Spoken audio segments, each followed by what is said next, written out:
Hello and welcome back to the Confidence and Beauty Summit, edition number 2, Real Root Cause Resolutions that Reverse Women's Hair Loss Naturally. I am your host, Surreal Vasquez, a multi-certified functional medicine practitioner that is literally obsessed with reversing hair loss naturally. And as the CEO and founder of Belcanix, we bring you this summit to share our vision of a world where hopeless hair loss is literally a thing of the past.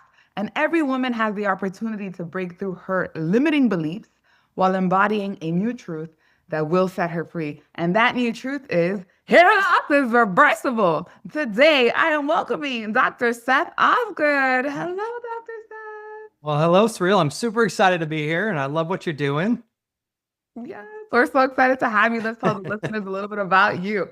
Dr. Seth Osgood is a nationally recognized functional medicine practitioner, board-certified family nurse practitioner, and the founder of Grassroots Functional Medicine, a pioneering clinic devoted to helping people uncover and heal the root causes of chronic illness. After his own long battle with Lyme disease, Dr. Osgood experienced firsthand the frustration of searching for answers within a system that too often treats symptoms instead of causes. That journey became his mission to build a better model of care that honors the body's incredible God-given ability to heal when given the right support. He believes true wellness comes from having a large toolbox, integrating the best of modern science, nutrition, lifestyle, and mindset to restore balance from the inside out. His work has helped thousands move from fatigue, pain, and overwhelm to strength, clarity, and renewed purpose. Let's say hallelujah to that. And when he's not helping patients transform their lives, Dr. Osgood lives on a beautiful farm in Vermont with his wife and 5 children, raising longhorn cattle and practicing the same principles of health, faith, and grounded living that he teaches every day. Awesome. So good to have Thank you you. so much. Okay, so everybody has a story, right? And it looks like you've already shared a little bit about it in your bio, but maybe you could spend just a couple minutes getting the audience up to speed of like how exactly did you get into this? Yeah, that's a great question. So the Lyme disease story was actually a little bit later in life when I was already practicing functional medicine. But my origin story for functional medicine started way back. Oh gosh, well, at the very beginning, I came from a family who struggled with a lot of gut issues. We were all labeled. There was 6 people in our household, and 5 of us were labeled with IBS, and we were just told. My mom was kind of the pioneer out searching for answers, like many of the listeners here, just trying to figure out the root cause of what was going on. And she was, tossed around from provider to provider, being told that, this is just life. This is how you have to live. You guys have IBS. There's nothing you can do. And we grew up thinking that way, relying on, Imodium and, all of the over-the-counter stuff just to be able to function.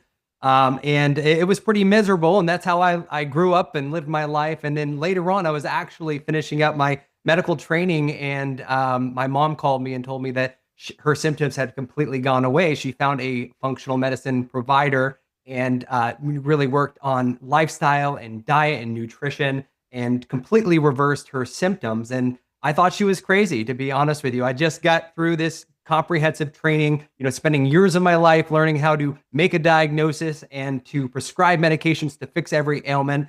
And I was very, very skeptical, but at the same time, I was desperate. So I made some similar changes, and lo and behold, my symptoms completely resolved, and I fell in love with functional medicine. And one of the biggest aspects of that story is we grew up on a dairy farm, and the biggest trigger for me and my family members, believe it or not, was dairy. That was a huge trigger. So what was really frustrating about that is that nobody just stopped to ask the question about, what our environment looked like, what we were consuming on a daily basis.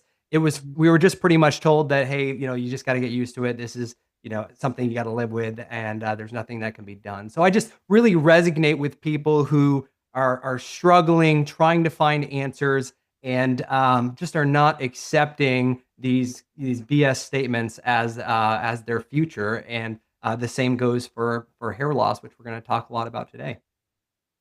Yeah, that's incredible that you were. I didn't know that about you. You were living on a dairy farm, so you're having the raw milk, basically. Yeah. It was great, and raw milk's great. Don't get me wrong, but it's not for everybody.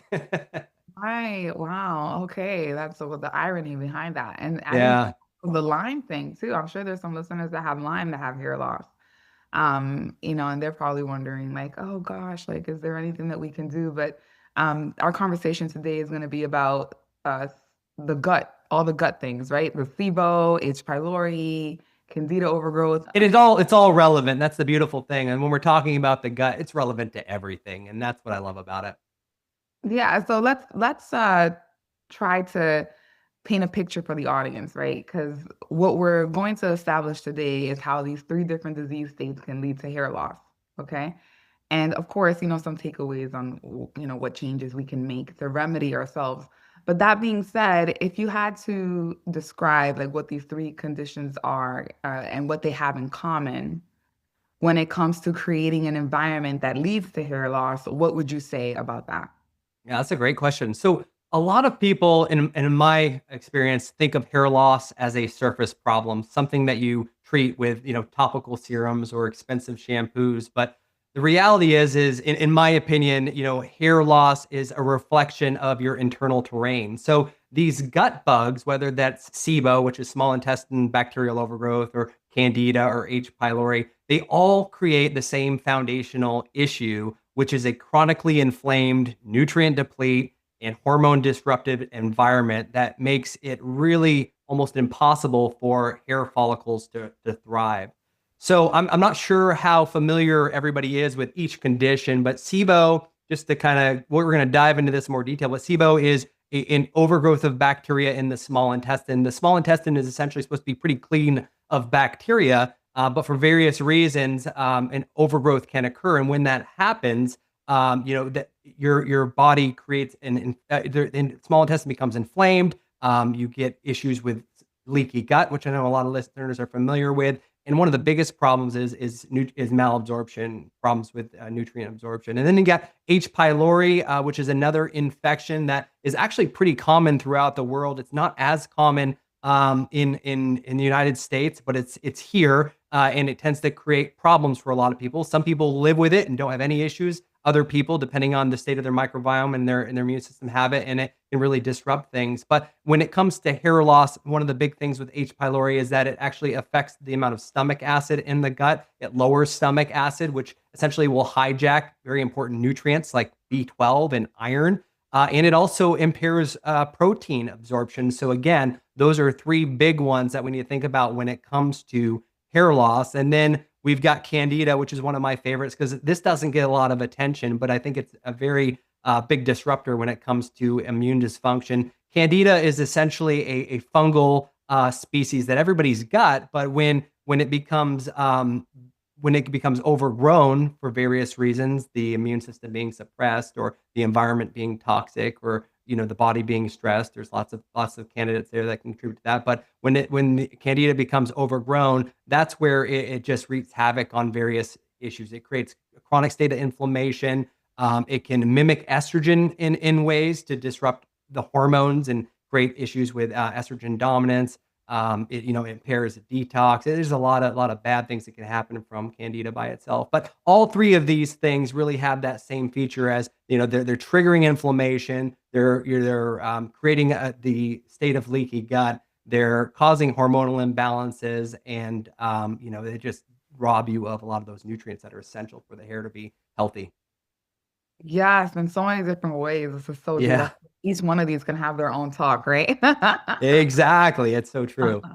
I tell my clients that, in each of these conditions, it's almost like especially when it comes to the immune system not being capable to keep everything in check. It's like they're living there, they're commensal bacteria, like they have their place there, when they're in smaller quantities. But the minute your immune system can't keep them in check and the police are like off duty, they're like, hey, it's time, like Exactly. yeah, so crazy. Let's go. Let's Let's get try this it. done. Yeah, exactly. And I think that's the case with a lot of things. A lot of, we're talking about three particular infections or imbalances, but I think it rings true with, Lyme disease or mono or long COVID. It's like if that immune system becomes disrupted or out of whack, and that can happen for many, many reasons, these guys just thrive, and that's where chaos ensues, and that's where we start feeling all of the complications. So how can we extrapolate that the systemic inflammation and the immune system's misfiring ends up leading to inflammation on the scalp? Is it because we're genetically, those of us that are susceptible in that area, or like how do we connect, you know, those gut issues to like inflammation that can lead to hair loss? Yeah, I think it's different for everybody, and I think there's multiple factors that kind of contribute to that. Yeah, I think genetics, like anything, is a part of the equation, but I don't think it's a huge part. I think it's we become it, a lot of people are probably familiar with epigenetics, or and we always say, your genetics load the gun, the environment pulls the trigger, and I think that rings true for a lot of issues. You can be susceptible to things, but it doesn't mean that that's going to be your destiny. And a lot of times we can alter our environment and our lifestyle to really make those genes express in a more beneficial, less problematic way. But as far as the gut and the hair, they're in intimate connect. The connection there is the immune system and the endocrine system. When your gut microbiome is disrupted, one of the things that happens is you start creating LPS, which is lipopolysaccharides. You also create histamines, and other foreign invaders will sneak through that intestinal lining when you have an inflamed or a leaky gut, and then trigger that inflammatory cascade. And that can present in many different ways, but hair loss is definitely on top of that list for many women. We're supposed to have a leaky gut to some extent, right? We're supposed to have things sneak through the intestine. To absorb your nutrition, for example, and your amino acids. You want those to pass through the small intestine and get into central circulation. But when excessive damage is there from hormonal imbalances, from infections, from toxins, from stress, and all of the many other things that disrupt our gut, that's where we get that extensive overload, and just sets off a cascade of issues. I think of hair follicles kind of as tiny immune organs, and they're very sensitive to inflammatory signals. And the problem with our environment today is that we are just constantly signaling that inflammatory response in ways that we were never designed to do. And it's not just a temporary thing where you get sick and you heal. I mean, our stressors are day in and day out, and that's why we always have to be on high alert and working to optimize our balance there. And then, Yeah. yeah. No, go ahead. Oh, I know. I was gonna say the other piece, because it's just so many different mechanisms there. The hormonal piece. A lot of people are interested in the hormonal impact on hair loss, and that is absolutely a real thing. But a lot of people forget about how important the gut is when it comes to hormone regulation. There, a lot of people may not be familiar with the concept of the estrobolome, which is essentially a part of the microbiome, the organisms in the gut that metabolize estrogen. So if your gut is not healthy and you're not breaking down and detoxifying estrogen efficiently, that is where imbalance occurs. And a lot of times in the practice, especially, we see a lot of women who are experiencing estrogen dominance, where they're not breaking down their estrogen, they're not detoxifying it efficiently for many reasons. Some are just producing a lot of it, or they have deficiencies in things like progesterone. When estrogen gets out of whack, and you can't detox it out, then the hair definitely suffers. So as we maximize the gut, as we optimize how things are working, and how the gut is breaking down these hormones, we start to see some really good results. So you can't forget that piece. It's essential.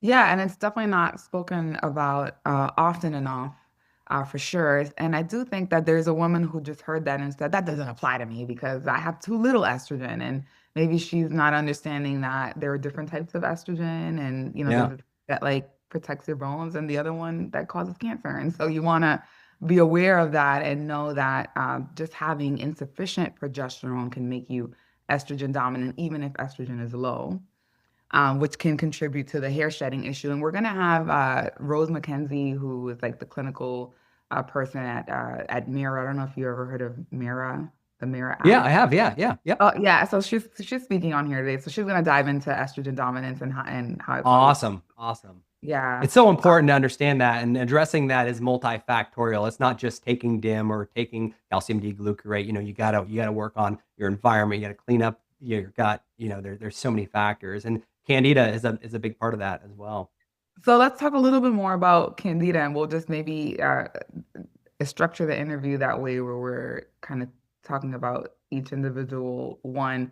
I know that you just described what it is, and that it's a fungal overgrowth, and when the immune system is low, then it can overproduce, and then it can uh, increase estrogen, or Mhm. or estrogen can increase Candida too. Exactly. Yeah, they go back and forth. It's definitely an intimate connection and a bidirectional relationship. Yeah, and So so, like what are the early warning signs before it affects your hair and your hormones?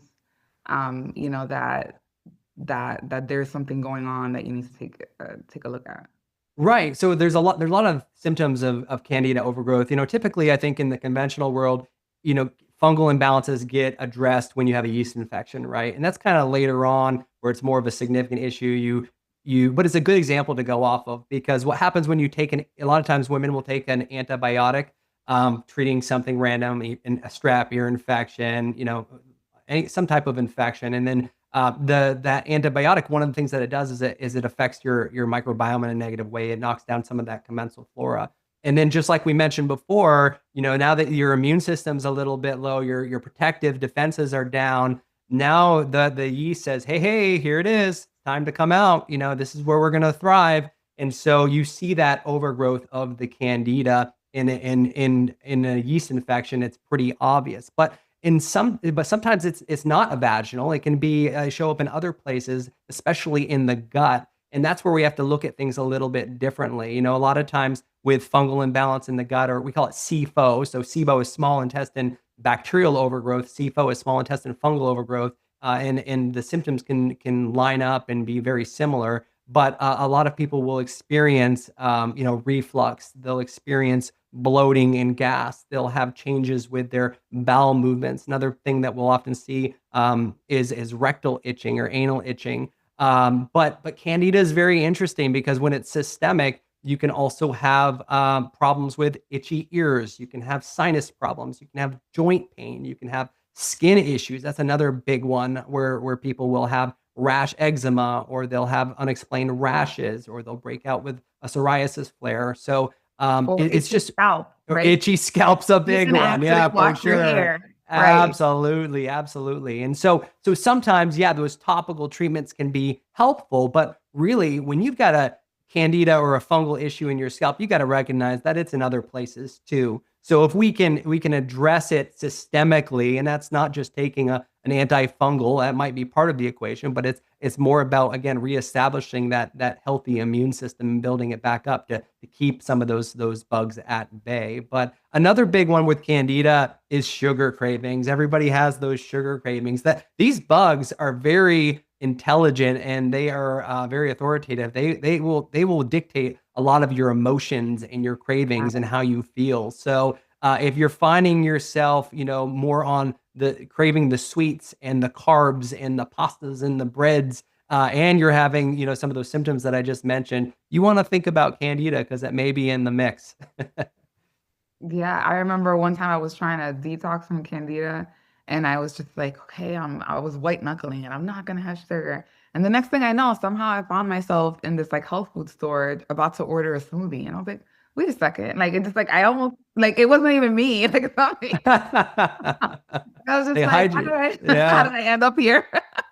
Exactly. Yeah. And Yeah. then on the note of the estrogen, like these fungal species can actually release these mycoestrogens, which are there's a lot of things that can mimic estrogen in our body and in our microbiome and in our environment. But again, it just fuels that it's not the right estrogen. It's the wrong estrogens. And if you're not detoxifying, which is typically the case when you're struggling with some of these imbalances, that's not going to be great for the hair.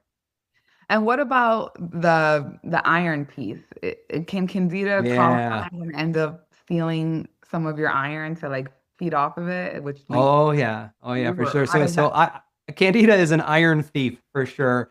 It releases actually a molecule called cytophores, and this is all physiology. So what cytophores do is they pull iron away from your blood, and they'll lock them into the biofilms that these species will make. So a biofilm is kind of like this network of junk that protect Candida from being disrupted by the immune system and by different therapies.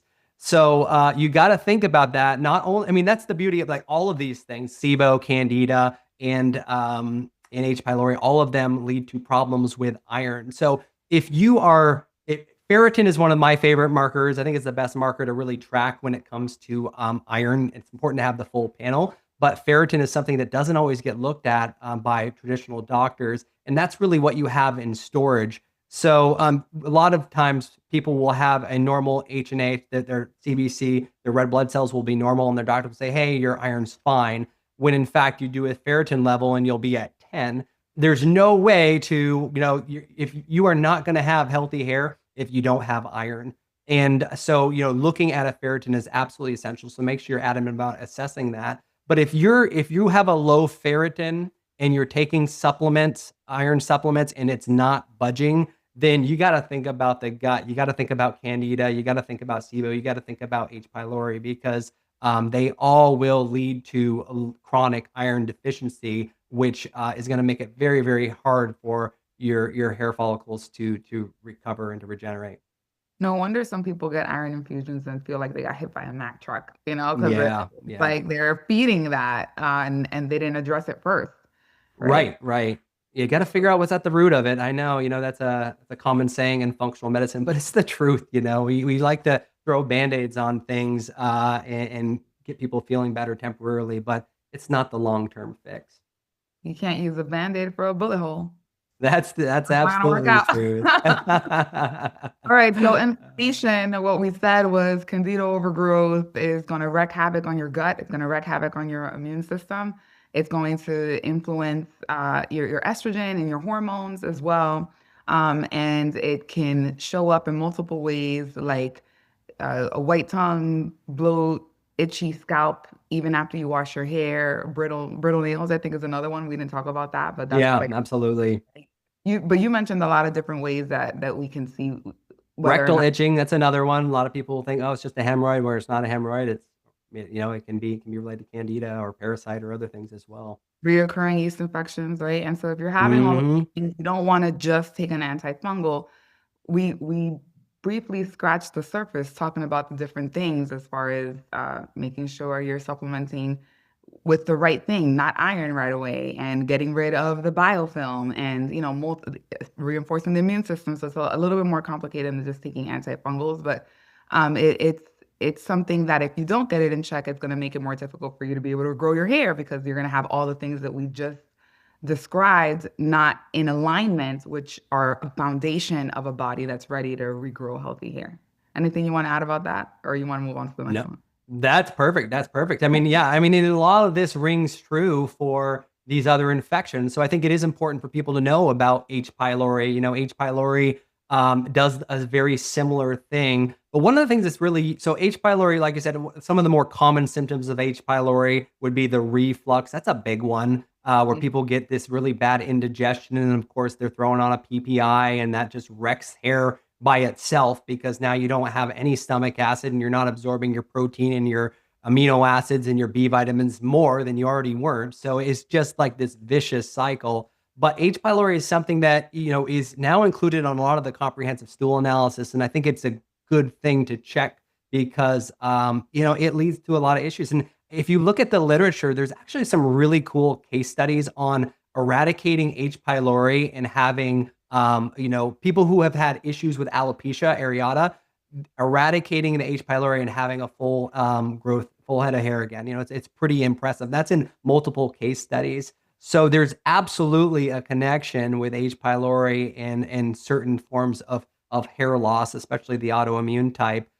So if that's something you're struggling with, you definitely want to make sure you rule that out. And in one of the therapies that we use in our office is kind of getting off on a tangent a little bit, but it's called low-dose immunotherapy. And essentially, it's kind of like a homeopathy and allergy shots had a baby. And what it does, this therapy, it's a sublingual drops that you're taking different antigens under the tongue. There's different antigens for different treatments, and you're trying to retrain your immune system to accept that particular antigen as being beneficial. So if your body's chronically reacting to Candida, which sometimes we see where people will take antifungals over and over again and over again, and then they feel better, but as soon as they come off, it comes back. That tells me that's more of an immune issue. So with LDI, we're training the immune system to say, stop being crazy. This is not a big deal. Stop overreacting. And when we use the therapy or the antigen we use for alopecia areata, the number one is H. pylori, believe it or not. So we're actually training the immune system to stop recognizing H. pylori as a problem. And then, some people will have really good results with that LDI therapy. So it's just the immune system is absolutely phenomenal, and it doesn't get enough attention. I feel like we are stuck in a world right now where we're spending billions and billions of dollars trying to find the perfect pharmaceutical to shut down aspects of the immune system that are creating the problem without any insight or any attention to what's actually triggering the whole cascade of inflammation in the first place. And that's why, what you're doing here with this podcast and what you're doing with these speakers is really going to help people to really just think twice about how they approach their state of wellness. But Well, I couldn't do without you guys. So thanks for coming on board. Yeah. The LDI thing is fascinating. So is that something that they would have to like come into your office to get it, or are they able to do it? You can do it virtually as well. Yeah, it depends. Yeah, but there's lots of providers that are utilizing that. The guy who kind of founded it, his name is Dr. Ty Vincent, globalimmunotherapy.com. He's got a lot of really great videos and resources to help you understand it. But we use LDI for allergies. We use it for food sensitivities. We use it for, various problems, Lyme, and like you said, alopecia. Any type of immune-mediated issue has the potential to respond to LDI. Again, nothing is a miracle cure. Not everybody responds to one particular thing, but it's another tool in the toolbox, which can be really helpful to certain people without any risk or side effects. And I'm on board for anything that's safe with the potential to help. If it's got those two things in it, I'm game to give it a try. Yeah, and something that you talked about briefly in the beginning when it came to H. pylori, you were talking about how it affects the sufficiency of our stomach acid, which in turn affects how well we're able to absorb, iron, B12, zinc. Do you want to explain a little bit about the actual chemical cascade of events that like would cause that to be the case? Yeah, with low stomach acid, you mean? Yeah, like intrinsic factor, low stomach acid, and Yeah. why we can't absorb iron and B12. Right. So stomach acid, in my opinion, does not get near the attention that it shouldn't. In fact, in many cases, it's completely opposite of what's actually going on. So everybody and their brother these days, I feel like any type of gut issue, whether it's reflux or bloating or gas, or, they see a little inflammation on the endoscopy, they're thrown on a PPI. And so what PPIs do is they block stomach acid production, which sometimes can help with the symptoms temporarily. But as many people probably already know, there's a lot of downstream effects from that aren't good. But stomach acid, a lot of times what we see is that when people are experiencing these symptoms, they actually have low stomach acid. So when you don't have enough acid in your gut, you don't digest your food appropriately. So you don't, break down your nutrients and absorb the B12, all of the B vitamins, the amino acids. You don't get it affects your microbiome and your good flora, absolutely affects the iron. So a lot of times what we'll do in clinic actually is we'll work on strategies to increase their stomach acid. And it's just phenomenal to watch how people respond to that. They've been told for years that they need these PPIs, and here we are adding acid into the mix, and now their symptoms actually improve, and we're starting to see their iron improve. We're starting to see their amino acids improve. They're starting to gain muscle mass. They're starting to, see a reduction in bloating and improvement in their bowel habits. The list goes on and on, not all from improving stomach acid. So there is a specific way you have to do that. You don't want to just jump into it. If you do have an ulcer or you have a lot of inflammation, sometimes that can work against you a little bit in the short term. But you absolutely need stomach acid. It can be low for a lot of different reasons. Thyroid issues will contribute to low stomach acid if you're not making adequate thyroid hormone, or if your thyroid is being interrupted by various factors. Aging, naturally declines as we get a little bit older. So it's something we have to be cognizant of. And that's a tricky thing too, because as we age and our stomach acid drops, we become you have a higher risk of malnutrition. We have sarcopenia. We start to lose muscle mass. Our bones start to be affected. So, that as we age, even though our HCl is declining, that's more of a reason to be proactive with maximizing that and optimizing that and really fueling your gut, because you're going to have some things just with nature working against you. But yeah, HCl or stomach acid is absolutely key. I'm a huge fan, and a lot of times, and I also think of HCl, it's a signaling molecule, and a lot of people don't recognize that too. So HCl is not only important for stomach acid in the gut, but it also signals the pancreas to release enzymes. It's important for the gallbladder to contract and release the bile. It's absolutely essential for, the health of the microbiome, important for motility of the colon. There's a lot of other things. I mean, our body was designed absolutely incredibly, and we try to look at, a lot of people look at certain things as like it's a one-shot deal and only does this one thing, and that's never the case. There's always multiple downstream effects from one particular enzyme or one particular hormone. It's pretty phenomenal. Yeah, and another thing with stomach acid is the fact of how it actually changes foods into a more bioavailable version. Like if Yeah. you have enough stomach acid, then you're not gonna be able to um, change B12 into something that can be bound and used. And then there's also a whole chemical reaction with like the parietal cells, which are responsible for producing the stomach acid Yep. and the intrinsic factor. And if you don't have like both those things, then you're not even going to be able to absorb, the iron as well. And it's like, so It's complex. well, here's something else. What about when you have some food that you ingest and you don't have enough stomach acid? What's the cost to your intestine? Does your intestine end up having to create bacteria to help break down that food? Does that lead to SIBO? Or what are like the ramifications of you don't have enough stomach acid? We know that we're not getting enough of the nutrients, but does that change the terrain in the intestine? Oh, absolutely. I mean, honestly, I look at gut dysfunction as a top-down approach, and you can't just jump right to a probiotic and expect everything to change, or you can't just take rifaximin for SIBO and expect everything to change. That's where a lot of I think GIs go wrong. They're trying to use that shotgun approach to make everything better. You start at the top. You got to chew your food. You got to eat the right food. You got to chew the food. You got to have saliva, which is important for releasing enzymes that help break down the food. You got to have HCl. You got to have digestive enzymes. You got to have motility to bring the food through the intestine. You've got to have adequate bile release to break down your fats and your fat soluble nutrients. There's just there's a laundry list of things that happen to make you have a poop. That's what it really boils down to, and to make you absorb your nutrition.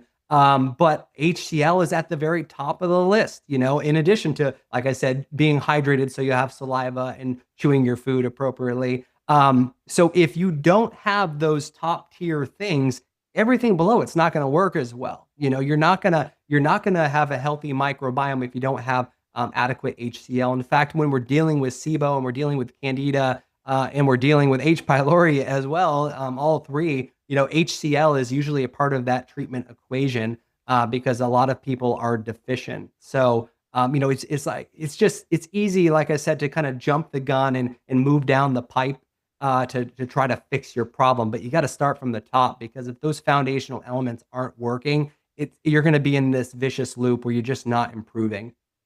Yeah, well said. Well said. Yeah, it's not as easy as one would think, but we've been indoctrinated that for every ill there's a pill, and so it's like That's which right. pill, Yeah. right?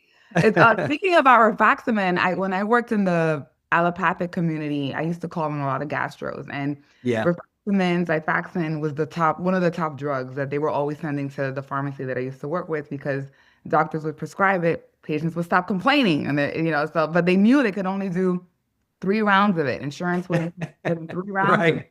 because they And it's knew, not cheap. It's not yeah, cheap either. well, it just annihilates the whole, gut microbiome because it's such a strong antibiotic. But then I ended up going to a conference. I think it was at the Cleveland Clinic, and somebody got on stage and they were saying, "Oh, we have just discovered that by using probiotics, we're getting similar results to using rifaximin." It's like by changing. Yeah. And like I go out to Yeah. the Paxton rep, I was like, "Hey, did you hear about this?" And he's like, "Ah, yeah, nah." Like, it's like whatever. It's just, like, okay, I don't want to hear that. Yeah. Because there's this whole economy involved in that. But nonetheless, Right. yeah, it's interesting, to see that even there they were kind of catching on to that and starting to realize like, oh wait, maybe there's another way. And so SIBO is not an infection. You know what I mean? We look at it as an infection. It's not an infection. It's an imbalance, right? So if we treat it like an infection, we're gonna miss the boat. It's not like strep where you just take an antibiotic and it's gone. You got to work on the root causes and why it's there in the first place, and that's where you look at things like low stomach acid because it's And why based did so it comes back because they never addressed the immune system, never addressed the stomach acid, and what didn't change your diet? That's a big part of it, and there's a lot of different theories out there because I was always taught that with SIBO, about 30% of cases are acute. And with an acute case, it's always nice because you treat it, it goes away, and you're pretty good. Your symptoms are unlikely to return. 70% of cases, though, are chronic, right? So what that leads to is a little bit more frustration for people who are dealing with that because what they have to do, it doesn't mean they can't get rid of the issue, but they have to live the lifestyle that keeps it away to maintain that because we're dealing with an imbalance. So, if you clean up your diet and you start incorporating stomach acid, you work on your stress, you're optimizing motility, you're doing all of the right things to keep that SIBO at bay, and then you just say, screw it, I'm getting sick of this. I'm going to go back to eating McDonald's and not exercising and dealing with my crazy relationships, then it's going to come back. You know what I mean? You got to, like with all of these things, a lot of this stuff is a lifestyle change. And we got to ask ourselves, what is it worth to make these changes? Sometimes these changes are tricky and tough and they take sacrifice and persistence. But when you really look at the gain that you're getting in the long run, there's no question that it's worth it. I think once people start attaching more pain to staying the Hmm. same, and then they would to making the changes and living their life that way, that's when the shift comes in, right? Like, Absolutely. because initially they're like, oh, I'm just overwhelmed because it's so different. I don't know what to do. So there's a lot of pain. But once you get started and you feel more clear, then and you feel better, then you start attaching more pain to actually feeling crappy, right? Exactly. And it's so rewarding to see people just come back to life. I love that, and it's amazing how some subtle changes in your lifestyle and your nutrition, in your gut can really just transform your whole state of being. It's awesome. So you find all of these in labs, or are you going mostly off the symptomology, or what? Sorry there, everyone. You're good. What's your way of being clear on like what's the case, and do you Right. often find that a lot of them coexist? Yeah, so I am a big fan of everything that you just mentioned, honestly. I think each has its place, right? I think by far the story is probably one of the most powerful tools we have to assess where people are at, what they're dealing with, and and how to figure out a game plan to get them well. So like with us at our clinic, I sit down with our new patients for at least an hour and a half to 2 hours and just dive into their story because from the very moment they came into the world to present day, because there's a lot of little subtle things that happen along life, that can lead to these problems that people are experiencing.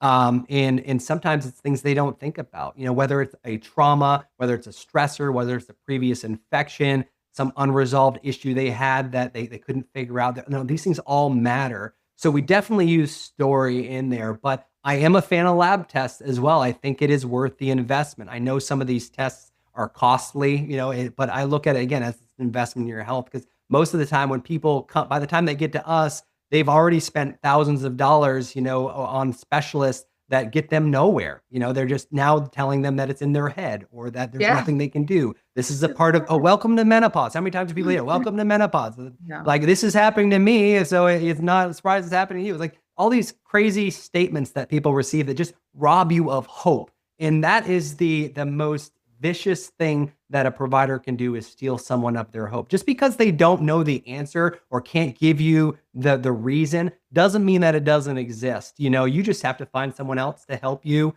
figure it out, and I think that's the mindset we all need to have because nobody's perfect. Nobody's has all the answers. we've all got different tools, different backgrounds, different skills, and we can use them to help a lot of people. But if it's not working, you gotta figure out a different path, a different plan, because you can't accept subpar care and subpar health as your future. You got to keep working at it, especially when it comes to hair, right? The loss, how many women struggle with that, and you just got to keep looking. And as soon as you give up, what you're going to find out is that's what you're accepting that as your permanent state, and that's not acceptable. If someone is presenting with Candida and SIBO and H. pylori, do you feel inclined to do treatments for all of them at the same time, or is it kind of like do you have to do it in a Yeah, sequence? no, that's a great question because that's something that we find actually, because especially with the comprehensive testing that's out there now, right? We can do a comprehensive stool analysis now that includes all of that. So you can find someone that has H. pylori and SIBO, and at SIBO it's a little bit different. You can get insight into SIBO, but the best test for SIBO is a breath test, or the second would be some type of urine and metabolite test. But we do find that in many of our patients where they'll have multiple things going on at once. So that's where the story is also important. You got to talk to them and figure out, hey, what symptoms are bothering you the most right now. A lot of times we start with kind of the more problematic, the more invasive, which typically would be like H. pylori. We'll start with H. pylori and then try to eradicate that. The beautiful thing, because I'm a big fan of herbal therapies, I'm not a huge one to jump on. If you look at the treatment protocol in conventional world for H. pylori, it is like 4 different therapies, 2 or 3 of which are antibiotics. So here Right. we are trying to create a balance in the microbiome, and we're just obliterating it with these therapies. And Right. again, everything I say, each case has to be taken individually. But for me, I find a lot of people respond well to some of the herbal protocols when it comes to H. pylori. And the beautiful thing about these herbal protocols is that they also work on balancing out some of these other bacteria that are overgrown with SIBO or with Candida.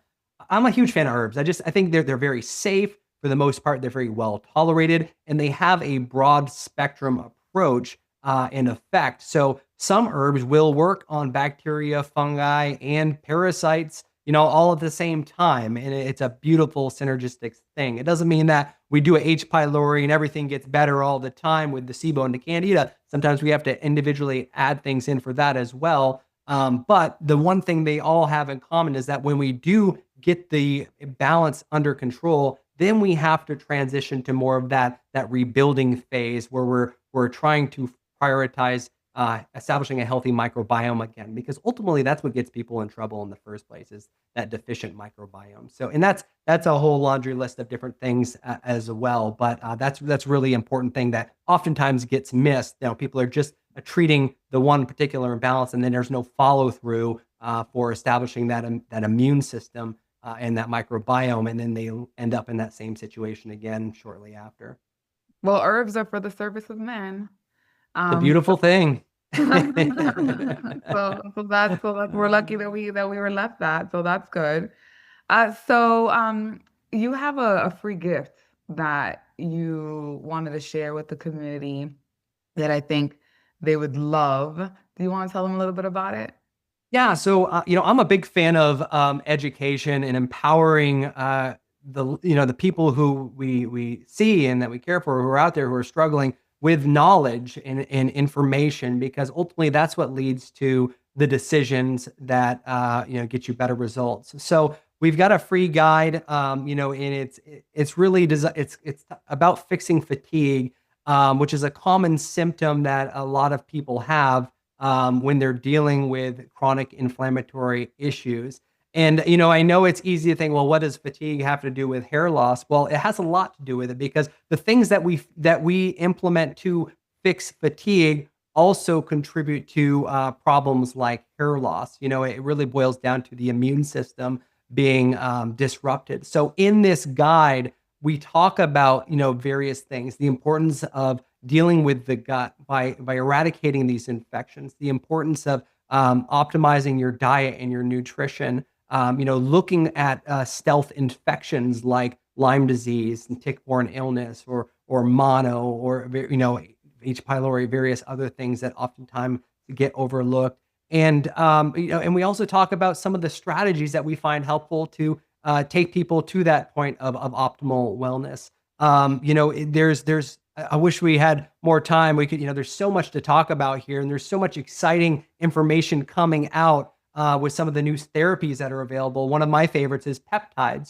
So and I'm sure you Oh, probably have someone talking about peptides on this talk, but peptides are just they're like mini proteins that act kind of like hormones in the body to tell the body to do different things. And we're finding them to be absolutely phenomenal to facilitate healing without a lot of downside. And there's so many peptides out there for various things: sexual health, immune function, cognitive function, weight loss, insulin regulation. There's lots of different peptides.